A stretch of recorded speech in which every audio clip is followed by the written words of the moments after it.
Hello बच्चों, let's read the question. The question is a current of 10 ampere is flowing east to west in an infinite long wire capped along east-west direction. Find magnetic field in a horizontal plane at a distance 20 centimeter north and 10 centimeter south from the wire. ठीक है, तो 20 centimetre north पर निकालना है मुझे एक तो magnetic field, और एक आपको निकालना है 10 सेंटीमीटर साउथ पर। तो इस क्वेश्चन को सॉल्व करने के लिए हमारा जो की कॉन्सेप्ट रहेगा, इसके लिए आपको यूज करना है मैग्नेटिक फील्ड का formula for a long wire. किसी भी वायर की वजह से जो मैग्नेटिक फील्ड होता है किसी पॉइंट पर, वो हम किस तरह से निकालते हैं, B equals to mu naught I upon 4πd sine theta 1 plus sine theta 2। ठीक है, इसमें क्या होता है, ये मेरे पास लॉन्ग वायर है, इस पॉइंट पर मुझे अगर निकालना है मैग्नेटिक फील्ड, तो उसके दोनों एंड से इस तरह से, और ये सेंटर हो जाएगा उसका। तो ये एंगल जो बनते हैं दोनों एंड से वो थीटा 1 और थीटा 2 होते हैं। ये वायर से जो डिस्टेंस होती है आपकी, वो आपकी क्या होती है, डी होती है। ठीक है, और इस वायर में जो करंट फ्लो होती है वो आपकी आई होती है। ये जो फॉर्मूला होता है वो हमारा मैग्नेटिक फील्ड का है किसी वायर की वजह से, तो यही फॉर्मूला हम यूज करेंगे। तो सबसे पहले तो मैं क्या करूँ, डायरेक्शंस बना दूं। ठीक है, ये मेरे पास डायरेक्शन है, ये मेरे पास नॉर्थ है, ये साउथ है, ये वेस्ट है और ईस्ट है। अब मेरा जो वायर है वो ईस्ट वेस्ट डायरेक्शन में रखा हुआ कुछ इस तरह से। ठीक है, ये मेरा वायर रखा हुआ है, इसमें जो करंट फ्लो हो रही है वो ईस्ट टू वेस्ट, मतलब इस डायरेक्शन में करंट फ्लो हो रही है, जो हमारी कितनी है, 10 एम्पियर है। अब मुझे दो पॉइंट पर क्या निकालना है, मैग्नेटिक फील्ड निकालना है। एक तो पहला पॉइंट है 20 सेंटीमीटर नॉर्थ, मतलब यहाँ पर कहीं होगा। ठीक है, ये पहला पॉइंट हो गया। तो R1 जो है इसके लिए 20 सेंटीमीटर है और ये नॉर्थ में है। दूसरा जो पॉइंट है मेरा वो साउथ में है 10 सेंटीमीटर, तो यहाँ पर कहीं होगा, जिसके लिए डिस्टेंस है 10 सेंटीमीटर और ये मेरा कहाँ है, साउथ में, फ्रॉम द वायर।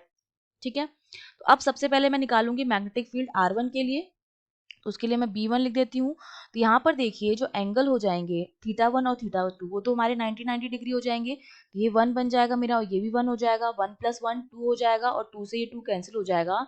तो जो मैग्नेटिक फील्ड आएगा हॉरिजॉन्टल प्लेन में, वो आएगा mu naught I upon 2πd के बराबर। ठीक है, अब सिर्फ वैल्यूज पुट करनी है। म्यू नॉट की वैल्यू कितनी होती है, 4π इंटू 10⁻⁻7।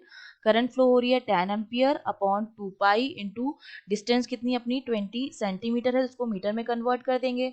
तो इसको जब हम सॉल्व करेंगे तो ये वैल्यू देखिए, ये पाई से पाई कैंसिल, ये 2 कैंसिल, ये यहाँ से 10 हो जाएगा। तो ये सॉल्व करने पर मेरे पास आएगा 1 इंटू 10⁻⁻5 टेस्ला। तो ये तो मेरे पास आ गई है उसका मैग्नीट्यूड। अब डायरेक्शन हमें निकालनी है, तो डायरेक्शन के लिए हम क्या यूज करेंगे, डायरेक्शन के लिए हम यूज करेंगे पाम रूल। जो राइट हैंड पाम रूल होता है वो हम यूज करेंगे। इसमें हम क्या करते हैं कि हमारी जो फिंगर्स होती हैं उसको हम वहां रखते हैं जिस पॉइंट पर मुझे क्या निकाला, मैग्नेटिक फील्ड निकालना है, और मेरा जो थंब होगा वो करंट की डायरेक्शन में रहेगा। तो मेरी जो पाम होती है वो बताती है किसकी डायरेक्शन को, मैग्नेटिक फील्ड की डायरेक्शन को।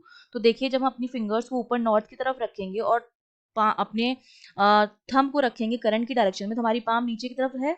तो इसका मतलब यहाँ से जो डायरेक्शन आ गई वो हमारी क्या आ गई, वर्टिकली वर्टिकली डाउनवर्ड, ये आ गई आपके पास।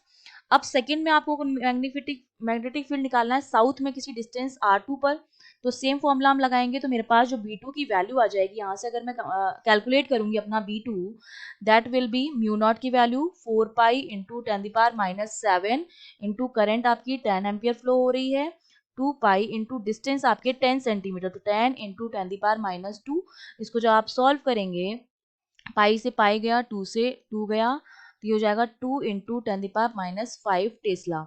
सिंपली वापस से हम डायरेक्शन निकालेंगे, सेम रूल हम सेम लॉ अप्लाई करेंगे हम डायरेक्शन के लिए, पाम रूल। तो देखिए इसमें अपनी फिंगर्स को हम रखेंगे साउथ की डायरेक्शन में, और हमारी करंट को हम रखेंगे, हमारे थंब को रखेंगे करंट की डायरेक्शन में। तो देखिए हमारी पाम ऊपर की तरफ आ रही है, तो इसका मतलब डायरेक्शन जो होगी यहाँ पर मैग्नेटिक फील्ड की, that will be vertically upward, vertically upward. तो ये हमारे दोनों मैग्नेटिक फील्ड हमने निकाल दिए हैं और दोनों की डायरेक्शंस निकाल दी हैं। I hope you understood well, all the best.